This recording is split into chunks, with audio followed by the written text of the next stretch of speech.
Welcome to a special edition video today. It is June 2nd, 2023. I wanted to follow up with something I did today that I actually forgot to include. I think it's a really important, quick little video I want to do to encapsulate something that I think is incredibly important.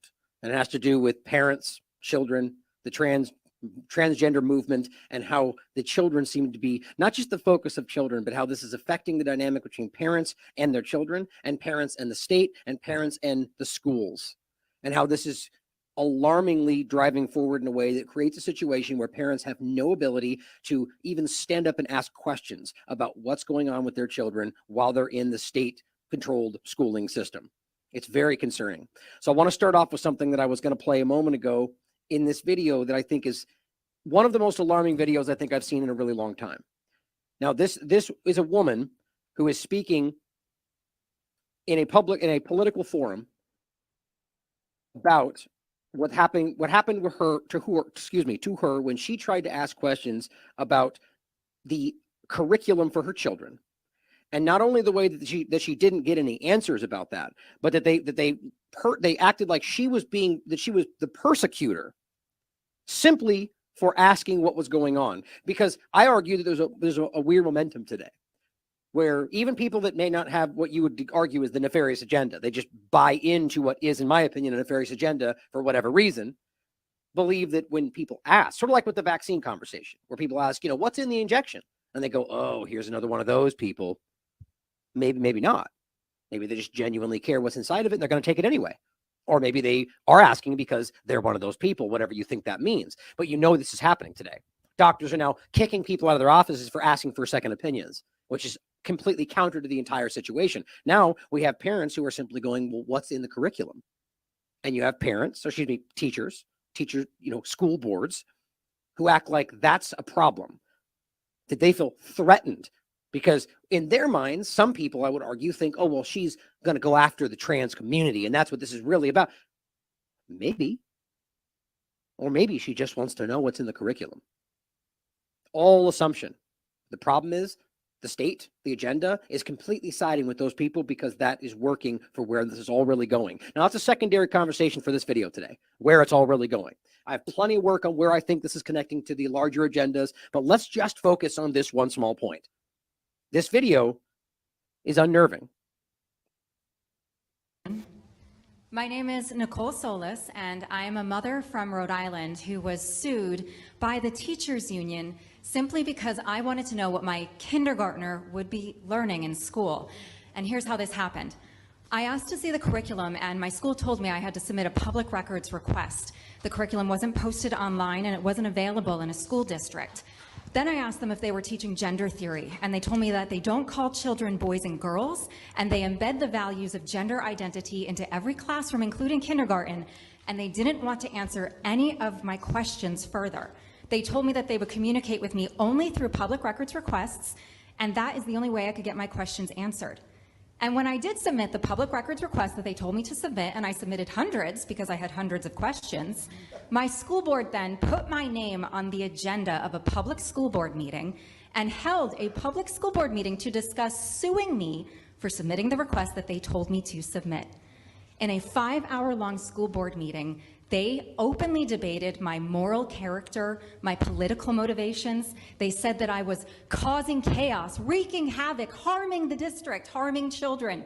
One school board member even said she felt unsafe and started to cry because, as you see, I'm really scary standing here right now. And they really just tarred and feathered me for asking questions. And they had never met me before. And this was the first school board meeting that I had ever been to in my life. They wanted to send a message to other parents that if you ask questions, they will come after you. Well, at the end of this meeting, they decided that they wouldn't sue me for asking questions because they never intended on actually suing me. They just wanted to publicly humiliate me in a school board meeting that was a show trial. And when that happened, then the teachers union, the largest teachers union in the country, the NEA, did file a lawsuit against me to bully me and harass me with frivolous litigation and to send a message to other parents that if you ask questions about public education, they will come after you. Wow. As I said, This is one of the most clear examples of how this entire movement has been weaponized. Now, to be clear, I am discussing the trans movement in this point, but it goes big, it's larger than that. We see these same tenets of the same psychological operation manipulation in a lot of other areas. We saw it with the vaccination, unvaxxed versus vaxxed, and how we are the enemy and how we're putting people's lives. And the facts on the table today show you the exact opposite. But it didn't matter, did it? It wasn't about the facts. It was about control. You become the persecutor the moment you even ask questions, just like with the other conversations. This is dangerous, and it feels a bit like a runaway train of a political agenda. This needs to stop. Now, what I mean by that is that the train is that we've seen this get, like, my point, first of all, is that they don't care about that. It's not like they planned it to be safe and not affect your lives, and then it went out of control. I don't think that's even the case. I don't think they care. I think we've seen this in every possible facet, whether foreign policy, medical, anything. The agenda is what's important. And whatever maximizes the agenda, this is what they do, directly at your expense. But what I mean by runaway train is that you have a narrative, you have an agenda, which is that you can, again, getting into the absurdity of saying from every academic high-level conversation regarding the trans movement, it's, well, gender dysphoria, right? They have a disorder, and we're treating that disorder. Except the entire movement has completely moved past that. No, we can do what we want. We can be what we want. I can wake up tomorrow and be a man, and the next day I can be a woman. And you're teaching kids that. You're teaching kids, and of course, that would be one thing, except that leads to puberty blockers, hormone treatments, invasive surgeries, all of which have potentially fatal and for infertility risks, and way more than that, which I get into in depth in my recent show. The dark and surreptitious agenda driving the transgender movement, as I've made impossibly clear. Does not mean every trans person is doing this. Doesn't mean every trans person is involved with this. It doesn't mean anything other than the movement, like every other co-opted, lying, dishonest movement, is being used against us. There's a lot of trans people that are speaking out about this, just like you have a lot of people in any one of these groups that are speaking out and saying that doesn't represent me, even though if those very same people are then being attacked as anti-trans, even as they're trans. That's also happening. It's the same thing we see in every other conversation. This is a political manipulation that I argue has really nothing even to do with transgender or sexual identity. It's about a means to an end for a larger agenda, again, which we're not going to even get into today. The bigger point, though, is that this is real. Janet Street Porter, thinking of children as state assets may be the way forward. I'm not going to get into who that is. This is the way they see this. Now, even if you think that's for an honest, good intentions, because they want to help children and make sure they're safe, which is what she's arguing, it doesn't matter, because what we're seeing is how that translates to action, which is that you don't have a right to step in. That whether they say it's for the best interest of the child, and all we want to do is make sure that they have all the things they need. The point is, when parents step in and seemingly, even if it's just the perception of the people on the other side, countering what they want to do, you are now the enemy. We saw this during the mask conversation, where they said the parents were threatening and being violent and calling them domestic terrorists, calling them misogynistic, calling them right-wing conspiracy theorists, because they were saying the truth. Not my opinion. What has now come to pass as the truth, according to all the metrics they set out: the peer-reviewed science, the observational information, the everything. And here we are. She's persecuted for it. The person on the record crying and saying that they feel threatened. I'm not going to say they don't actually feel threatened. It wouldn't surprise me if they do. They're threatened by mean words. The problem, though, is that whether or not they're honest about that, and I promise you some of them are abusing that, man or woman, to pretend that what you're doing is threatening, because that's a trump card. You're done. People are too afraid to stand up and be like, that's not true, because then you become the focus. You become canceled. The problem is people care about that. That's why I've built what I'm doing in a way that doesn't matter. Try and cancel me. See how that works out. This is alarming. And at the end of the day, what we're seeing is children focused on in a way that is unnerving. Why you are talking about sexual identity to a child is beyond me. That's not the same thing as sexual education in an anatomy sense.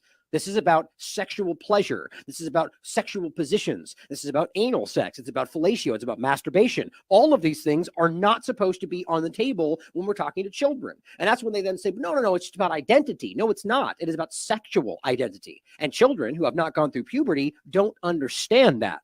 And yet you argue that they somehow know what they're going to be. Maybe. Certainly something we can discuss, but that's not how we then jump to go, well, we'll just give you dangerous chemicals in the meantime until we figure this out. That's not about equality, identity. That is an agenda. And it's alarming, whether it's profit or something worse. Janet Street Porter, who wrote that article, writes, when I said in the Indy that children should be regarded as state assets, of course, I don't mean the state owns them. The state should invest in the next generation instead of penny pinching.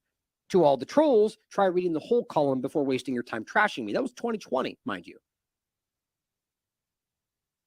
British journalist, independent, UK. Well, she said independent, so we'll look there. But I checked all the rest of them too. What's funny to me is that when you look for it, oh, it's the same one. It's not there. So to all her screeching about try reading it first, it looks like it's pretty much impossible to find. Whether I put quotes in it or not, whether I read the general mail online page and search for it or directly from her own page, I don't find it. Neither on the Independent or any of the ones that she says that's where they were. I searched in the search bar, nothing. I'm sure you could find it somewhere, but clearly it's not just easily accessible. I checked the Evening Standard, I checked all of them. I even just searched for it online in quotes specifically. And what do you know? Nowhere. Despite the places posting this image that she criticizes, saying you didn't even read it, but guess what? It doesn't even seem to be there. I wonder why. Whether Brave, Google, doesn't matter. Here's an interesting point. Janet Street Porter, who wrote that article, reveals her ordeal of having a $25 backstreet abortion on a stranger's kitchen table at 16. I'll let that speak for itself.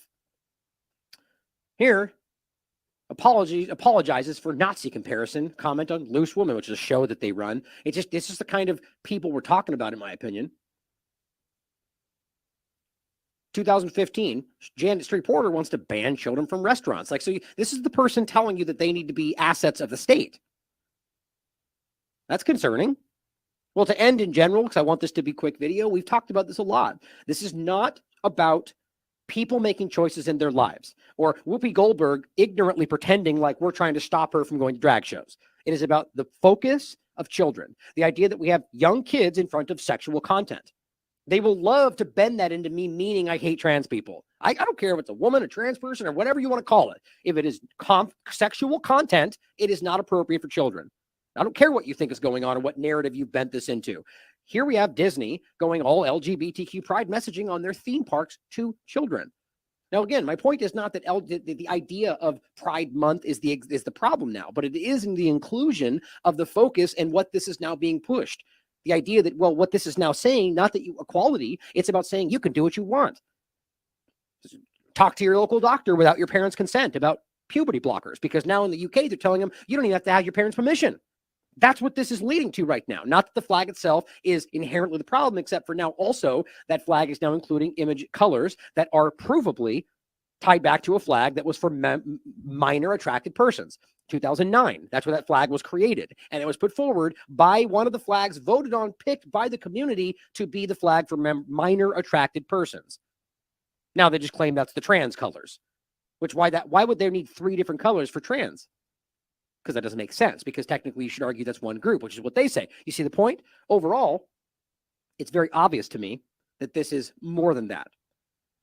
Now, of course, they will make this about me secretly hating trans or hating gay people, which is so obviously not the truth. Just like when I say Israel killed people, they go, you hate Jews. No, you go ahead and play that game all you want because people aren't buying it anymore.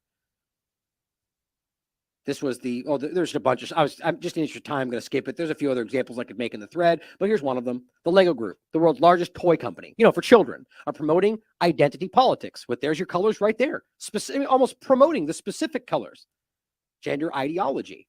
It's not gender ideology, guys. This is sexual ideology. It is sexual identity. There's no way around that. So if you want to know more about this and the reality that they don't really care about what's going on in this movement, about the fact that there are provable examples of people in, dual use bathrooms that are being abused, people caught on camera masturbating as dressed as a woman, but with a penis in front of children, or the YMCA very clearly telling children, young girls that are in a shower with grown men that call themselves women that actually still have full penises, that they're bigots for pointing it out. We're in a world now where you have a 7-year-old girl who is traumatized by seeing a grown man's penis right in front of her in a shower that she didn't expect because nobody warned anybody. And when they go, that's wrong, you're a bad person. That's the problem. I'm not saying that means everybody in any other, that doesn't mean anything other than that one point. And that one point is happening to some degree and is possible. End of conversation. Feel free to make this about how I hate everything, because the proof is obviously there. My work speaks for itself. This is about something far darker. And we can't talk about this without including the general conversation about what's really going on here and how people that may have good intentions, whether or not you think what they're doing is mental illness or some kind of sexual proclivity, that's for you to decide, your personal choice. But I do think people in this movement, not all of them, and I can prove that, are part of what this is. That's an important distinction. But it needs to stop, because it is a problem. The movement itself and where it's focusing. Thank you for tuning in today, guys. As always, question everything. Come to your own conclusions. Stay vigilant.